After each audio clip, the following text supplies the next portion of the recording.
Okay, so today we're going to be diving into the minds of English teachers, right? Ooh. Like all of us who've had to learn another language, we've relied on teachers to help us sound sophisticated in another language. Yeah.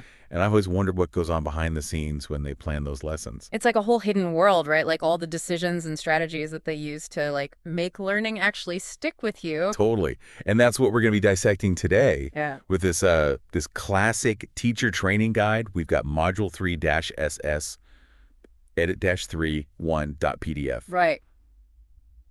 And you might think this is just another dry textbook, but trust me on this one. Okay. It's got some real-world examples and insights that I think reveal how teachers create those like aha moments for their students. Yeah, it's actually really fascinating to see how this guide kind of reflects that shift in education towards a more learner-centered approach. Absolutely. And speaking of learners, remember Selvin and Sarada from the text. Oh, yeah.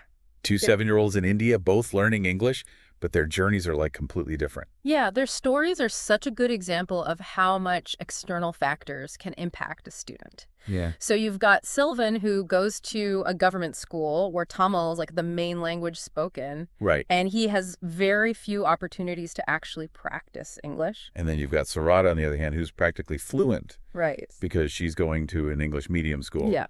And her parents speak English at home. Yeah. So she's getting that constant exposure. Yeah, it really makes you think about the question of equal access to learning a language well, doesn't it? Because it's not just about individual effort. It's like, are we as a society giving everyone the same opportunities to learn? Such a big question. Huge. Could even bigger implications. Yeah.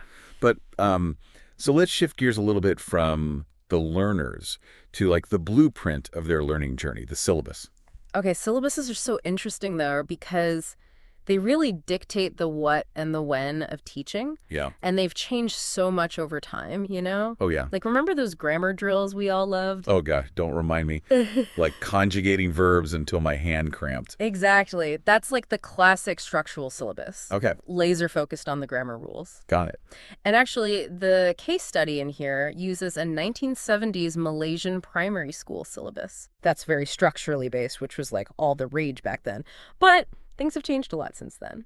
So what are we seeing more of now? Is it all about like just speaking the language? Yeah, there's definitely a bigger focus on what we call functional language now, Okay. which means being able to actually use it in the real world. Got it.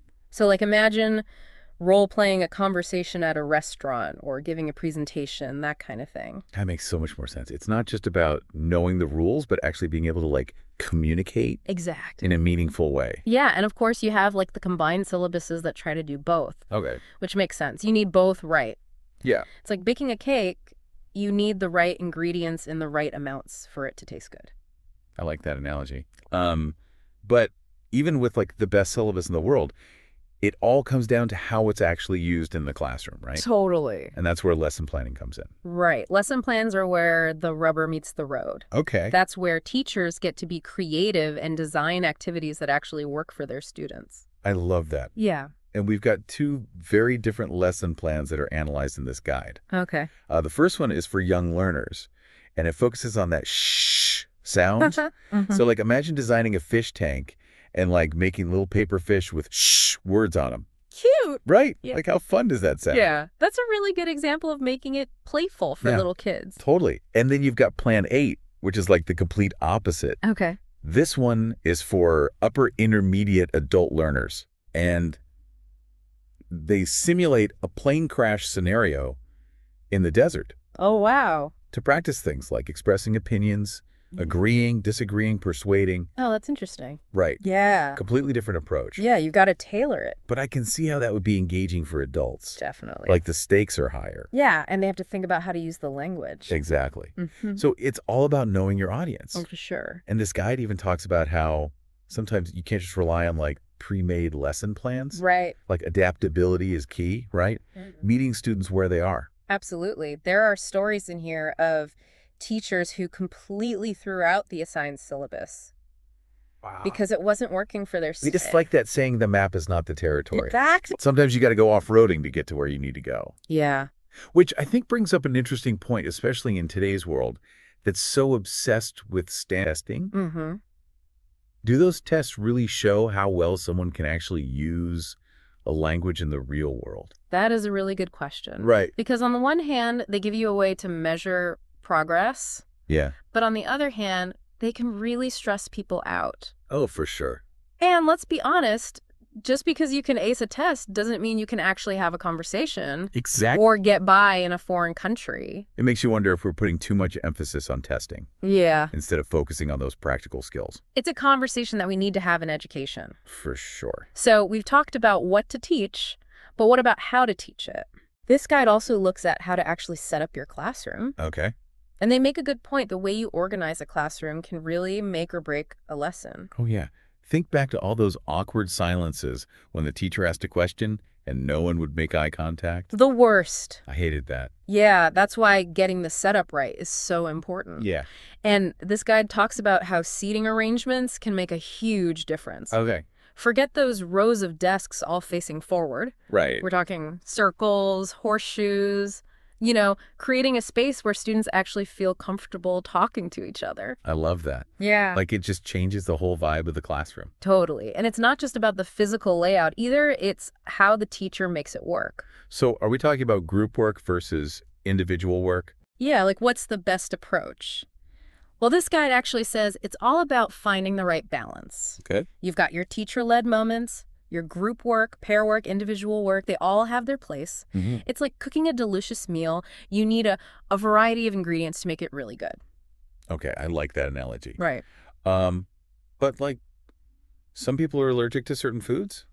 Some students might not be comfortable with, say, group work. Exactly. That's where the teacher has to be really aware Yeah. and create an environment where everyone feels good. Okay. Because some students might do their best work one-on-one with the teacher, Yeah. while others come alive in a group discussion. It takes a special kind of person to manage all that. It really does. This guide really shows that being a teacher is about so much more than just standing up and talking at people. Wait. It's about creating a certain kind of learning experience. It's about being a guide, a mentor, Yeah. even a cheerleader sometimes. Totally. You have to create a safe space for students to try things out, Right. make mistakes, and learn from them.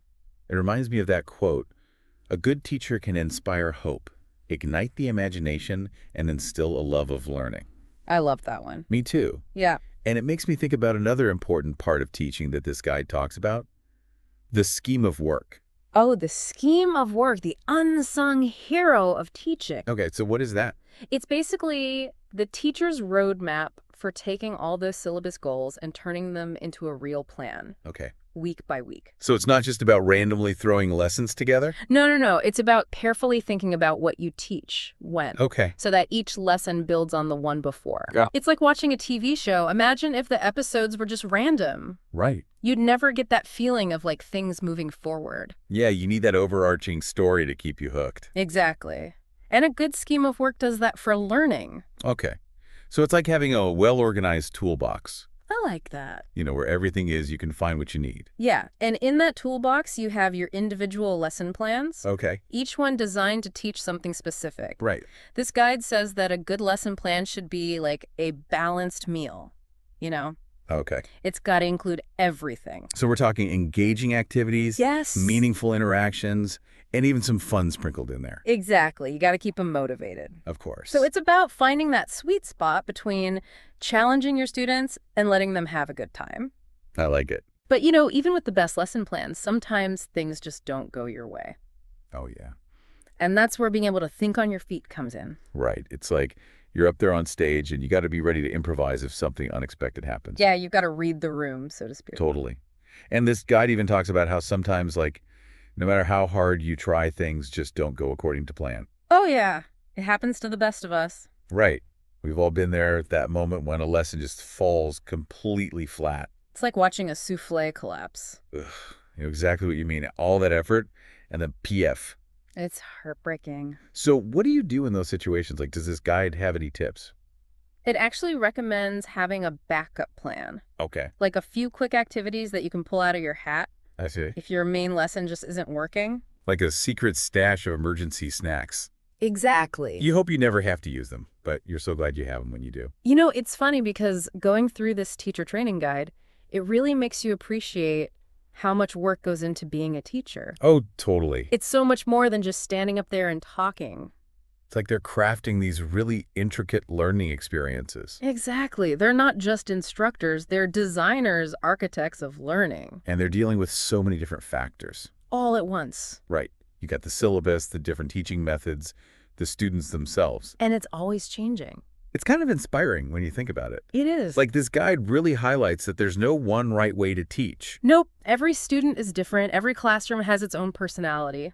It's about finding what works. And sometimes it's messy. Oh, for sure. But I think that's what makes it so interesting. Definitely. So we've talked a lot about the what of teaching, but this guide also goes into the how. Okay, so like the practical stuff. Exactly. Like how to create a classroom environment that actually helps students learn. Oh, okay. I'm intrigued. Because think about it. Have you ever been in a classroom where you just felt like you couldn't focus? Oh, yeah, all the time. Maybe the lighting was weird or the desks were arranged in a way that just felt off? Or the air conditioning was blasting and you were freezing. Yes. All of those things can affect how well you learn. That's so true. I'd never really thought about it that way. And this guide actually has a whole section on classroom management. Okay, so like what kind of things does it talk about? Well, it covers everything from how to arrange the desks to how to establish rules and routines, Got it. and even how to deal with disruptive behavior. Because let's be real, not every student is an angel. That's putting it mildly. Right. But seriously, classroom management is one of the most important skills a teacher can have. I can imagine. Because if you can't control your classroom, you can't teach your students anything. It's like trying to conduct an orchestra where everyone's playing a different tune. Exactly. You need everyone on the same page. So how do you actually do that? Like, how do you get everyone playing in sync? Well, that's where those classroom management techniques come in. It's like having a whole toolkit of strategies you can use to keep things running smoothly. Exactly. It's all about being prepared for anything. And this deep dive into the world of English language teaching has really given me a new appreciation for what teachers do. Oh, for sure. It's so much more than just standing in front of a classroom. It really is. It's like they're architects of learning, Yeah. you know? That's such a good way to put it. They're not just delivering information, they're creating these whole experiences for their students. And they're doing it all juggling like a million different things. Right. Like the curriculum, the technology, the different learning styles of their students. And let's not forget the parents. Oh, yeah, the parents. That's a whole other layer. It's a lot to handle. It is, but it's also kind of amazing when you think about it. Like, this guide really emphasizes that there's no one right way to teach. Absolutely. Every learner is unique, every classroom is different, and every lesson is a chance to try something new. And I think that's what makes teaching so dynamic and rewarding. It's about so much more than just grammar rules and vocabulary lists. It's about sparking a love of language in people. Yes. Giving them the tools to communicate and connect with the world around them.